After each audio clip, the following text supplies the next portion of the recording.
This is Frankenstein, Letter 3, July 7th, 17, sometime. To Mrs. Seville, England. My dear sister, I write a few lines in haste to say that I am safe, and well advanced on my voyage.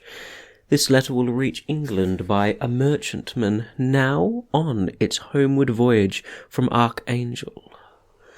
More fortunate than I, who may not see my native land perhaps for many years, I am, however, in good spirits.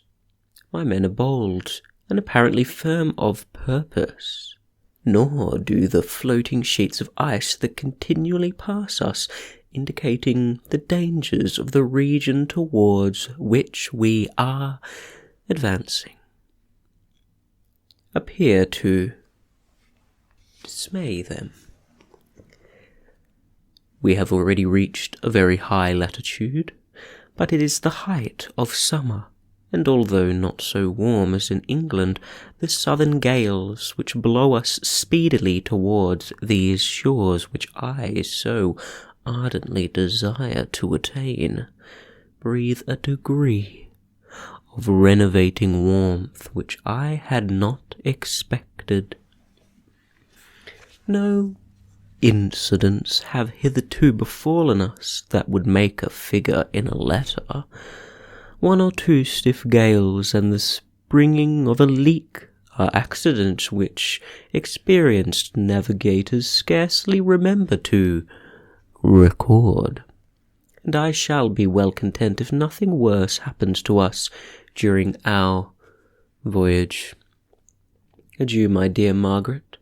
Be assured, for my own sake, as well as yours, I will not rashly encounter danger. I will be cool, persevering, and prudent. But success shall crown my endeavours. Wherefore not? Thus far I have gone, tracing a secure way over the pathless sea, the very stars themselves being witnesses and testimonies of my triumph. Why not still proceed over the untamed yet obedient element? What can stop the determined heart and resolved will of man? My swelling heart involuntarily pours itself out thus, but I must finish. Heaven bless my beloved sister, R.W. Now moving on to letter 4. On the August 5th, sometime in the 1700s, to Miss Seville, England.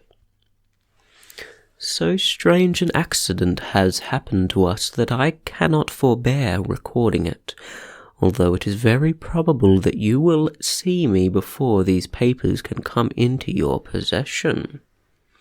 Last Monday, July 31st, we were nearly surrounded by ice, which closed in the ship on all sides, scarcely leaving her the sea room in which she floated. Our situation was somewhat dangerous, especially as we were compassed round by a very thick fog. We accordingly lay to, hoping that some change would take place in the atmosphere and weather. About 2 o'clock the mist cleared away, and we beheld, stretched out in every direction, vast and irregular plains of ice which seemed to have no end. Some of my comrades groaned, and my own mind began to grow watchful with anxious thoughts, when a strange sight suddenly attracted our attention and diverted our solicitude from our own situation. We perceived a low carriage, fixed on a sledge and drawn by dogs, pass on towards the north at the distance of 1/2 mile. A being which had the shape of a man, but apparently of gigantic stature, sat in the sledge and guided the dogs. We watched the rapid progress of the traveller with our telescopes until he was lost among the distant inequalities of the ice. This appearance excited our unqualified wonder. We were, as we believed, many hundred miles from any land, but this apparition seemed to denote that it was not in reality so distant as we had supposed. Shut in, however, by ice, it was impossible to follow his track, which we had observed with the greatest attention. About 2 hours after this occurrence, we heard the ground sea, and before night the ice broke and freed our ship. We, however, lay to until the morning, fearing to encounter in the dark those large loose masses which float about after the breaking up of the ice. I profited of this time to rest for a few hours. In the morning, however, as soon as it was light, I went upon deck and found all the sailors busy on one side of the vessel, apparently talking to someone in the sea. It was in fact a sledge, like that we had seen before, which had drifted towards us in the night on a large fragment of ice. Only one dog remained alive, but there was a human being within it whom the sailors were persuading to enter the vessel. He was not, as the other traveller seemed to be, a savage inhabitant of some undiscovered island, but a European. When I appeared on deck, the master said, "Here is our captain, and he will not allow you to perish on the open sea." On perceiving me, the stranger addressed me in English, although with a foreign accent. "Before I come on board your vessel," he said, "will you have the kindness to inform me whither you are bound?" You may conceive my astonishment on hearing such a question addressed to me from a man on the brink of destruction, and to whom I should have supposed that my vessel would have been a resource which he would not have exchanged for the most precious wealth the earth can afford. I replied, however, that we were on a voyage of discovery upwards towards the northern pole. Upon hearing this, he appeared satisfied and consented to come on board. Good God, Margaret, if you had seen the man who thus capitulated for his safety, your surprise would have been boundless. His limbs were nearly frozen, and his body dreadfully emaciated by fatigue and suffering. I never saw a man in so wretched a condition. We attempted to carry him into the cabin, but as soon as he had quitted the fresh air, he fainted. We accordingly brought him back to the deck and restored him to animation by rubbing him with brandy and forcing him to swallow a small quantity. As soon as he showed signs of life, we wrapped him up in blankets and placed him near the chimney of the kitchen stove. By slow degrees he recovered and ate a little soup, which restored him wonderfully. 2 days passed in this manner before he was able to speak, and I often feared that his sufferings had deprived him of understanding. When he had in some measure recovered, I removed him to my own cabin and attended on him as much as my duty would permit. I never saw a more interesting creature. His eyes have generally an expression of wildness and even madness, but there are moments when, if anyone performs an act of kindness towards him, or does him any of the most trifling service, his whole countenance is lighted up, as it were, with a beam of benevolence and sweetness that I never saw equalled.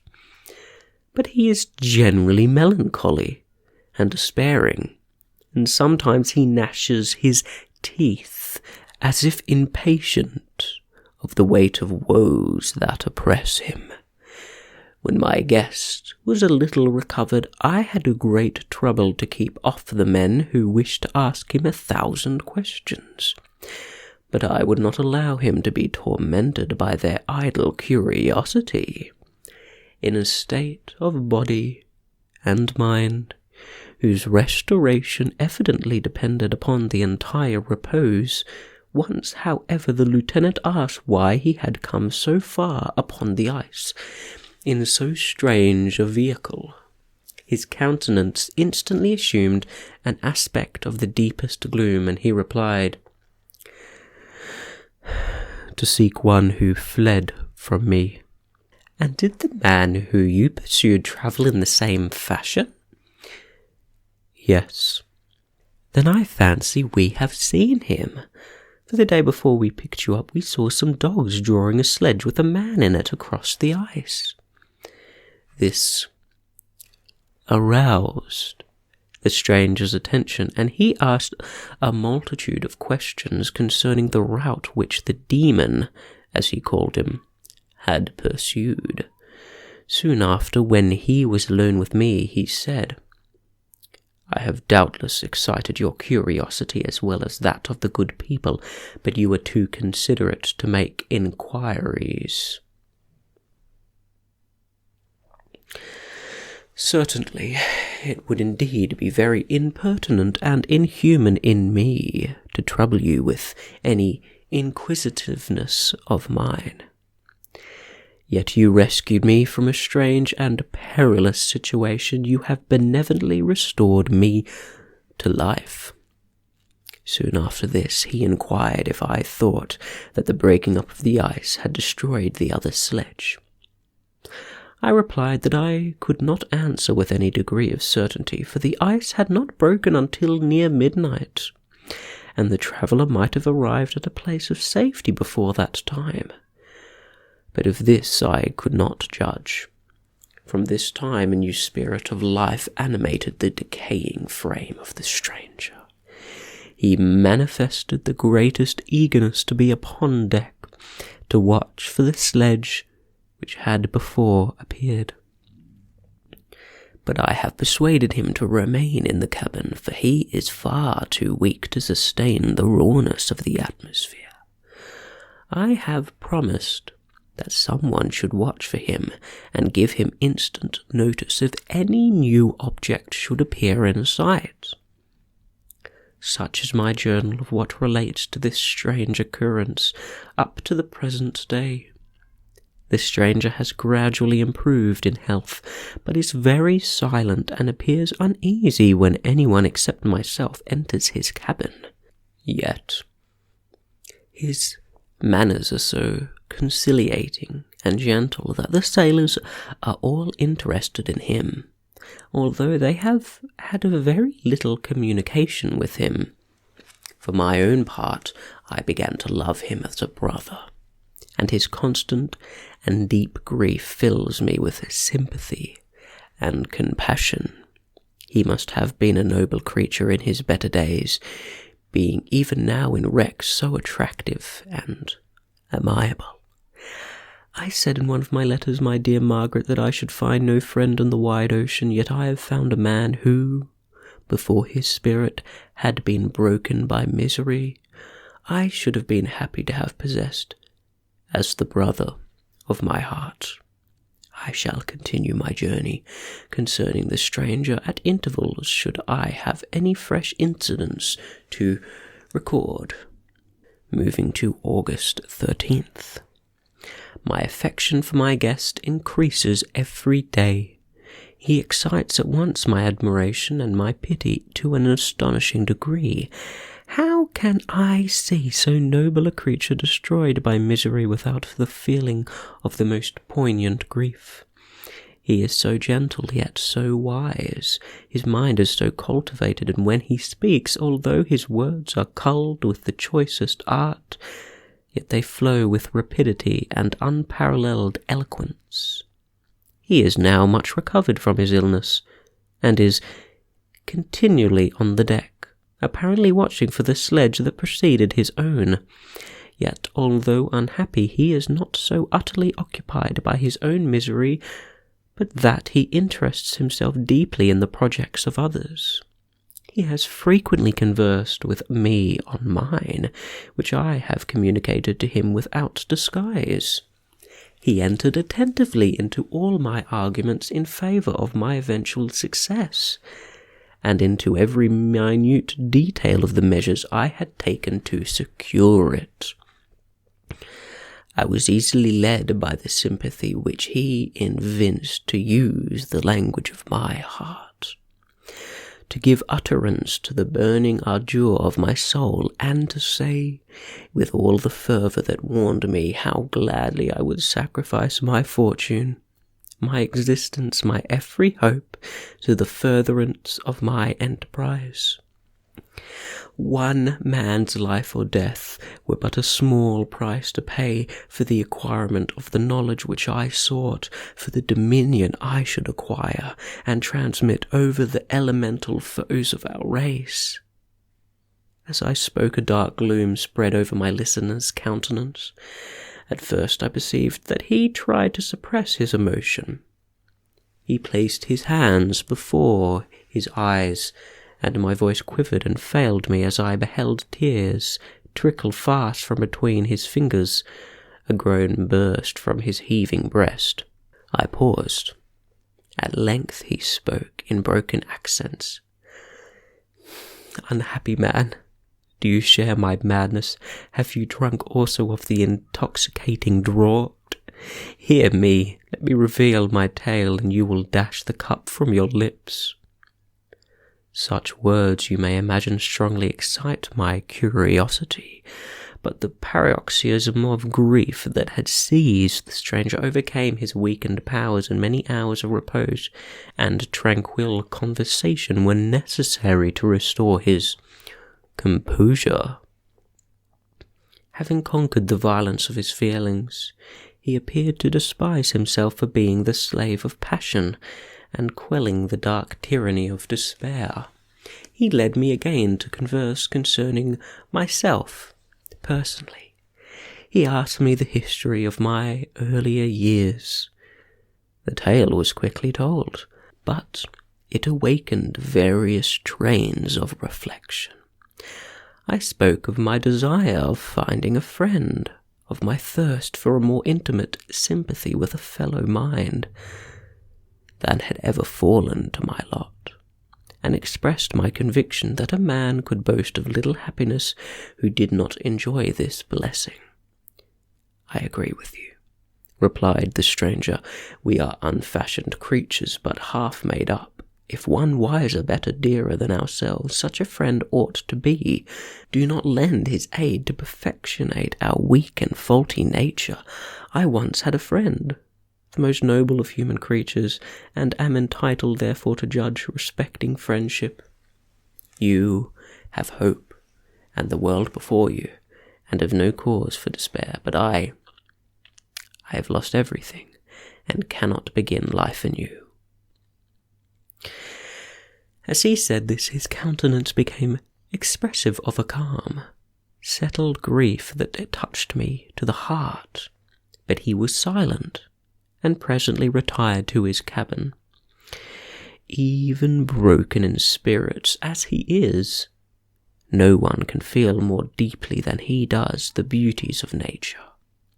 The starry sky, the sea, and every sight afforded by these wonderful regions seems still to have the power of elevating his soul from earth. Such a man has a double existence. He may suffer misery and be overwhelmed by disappointments. Yet when he has retired into himself, he will be like a celestial spirit that has a halo around him, within whose circle no grief or folly ventures. Will you smile at the enthusiasm I express concerning this divine wanderer? You would not if you saw him. You have been tutored and refined by books and retirement from the world, and you are therefore somewhat fastidious. but this only renders you the more fit to appreciate the extraordinary merits of this wonderful man. Sometimes I have endeavoured to discover what quality it is which he possesses that elevates him so immeasurably above any other person I ever knew. I believe it to be an intuitive discernment, a quick but never failing power of judgment, a penetration into the cause of things, unequalled for clearness and precision. Add to this a faculty of expression and a voice whose varied intonations are soul-subduing music. Now we move to August 19th. Yesterday the stranger said to me, "You may easily perceive, Captain Walton, that I have suffered great and unparalleled misfortunes. I had determined at one time that the memory of these evils should die with me, but you have won me to alter my determination. You seek for knowledge and wisdom, as I once did, and I ardently hope that the gratification of your wishes may not be a serpent to sting you, as mine has been. I do not know that the relation of my disasters will be useful to you, yet when I reflect that you are pursuing the same course, exposing yourself to the same dangers which have rendered me what I am, I imagine that you may deduce an apt morale from my tale, one that may direct you if you succeed in your undertaking, and console you in the case of failure. Prepare to hear of occurrences which are usually deemed marvellous. Were we among the tamer scenes of nature, I might fear to encounter your unbelief. Perhaps your ridicule, but many things will appear possible in these wild and mysterious regions, which would provoke the laughter of those unacquainted with the ever-varied powers of nature. Nor can I doubt but that my tale conveys in its series internal evidence of the truth of the events of which it is composed. You may easily imagine that I was much gratified by the offered communication, yet I could not endure that he should renew his grief by recital of his misfortunes. I felt the greatest eagerness to hear the promised narrative, partly from curiosity and partly from a strong desire to ameliorate his fate if it were in my power. I expressed these feelings in my answer. "I thank you," he replied, "for your sympathy, but it is useless. My fate is nearly fulfilled. I wait but for one event, and then I shall repose in peace.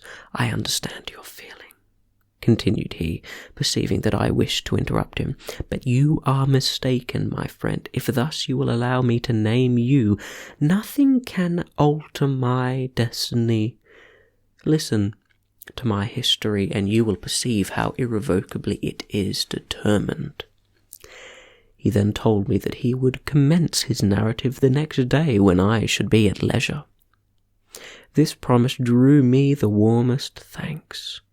I have resolved every night when I am not imperatively occupied by my duties to record, as neatly as possible, in his own words, what he has related during the day. If I should be engaged, I will at least make notes. This manuscript will doubtless afford you the greatest pleasure, but to me, who know him, and who hears it from his own lips, with what interest and sympathy shall I read it in some future day? Even now, as I commence my task, his full-toned voice swells in my ears, his lustrous eyes dwell on me with all their melancholy sweetness. I see his thin hand raised in animation, while the lineaments of his face are irradiated by the soul within. Strange and harrowing must be his story. Frightful the storm which embraced the gallant vessel on its course and wrecked it thus. That is the end of the summary text of the book, the 4 letters which introduce this story and the man who is thus recording it. And I hope you can join me next time where we continue reading this book in the next chapter and find out what happens. Thank you very much, and I hope that you have a good rest and a good break, and you can meet me soon to study the next chapter. Goodbye.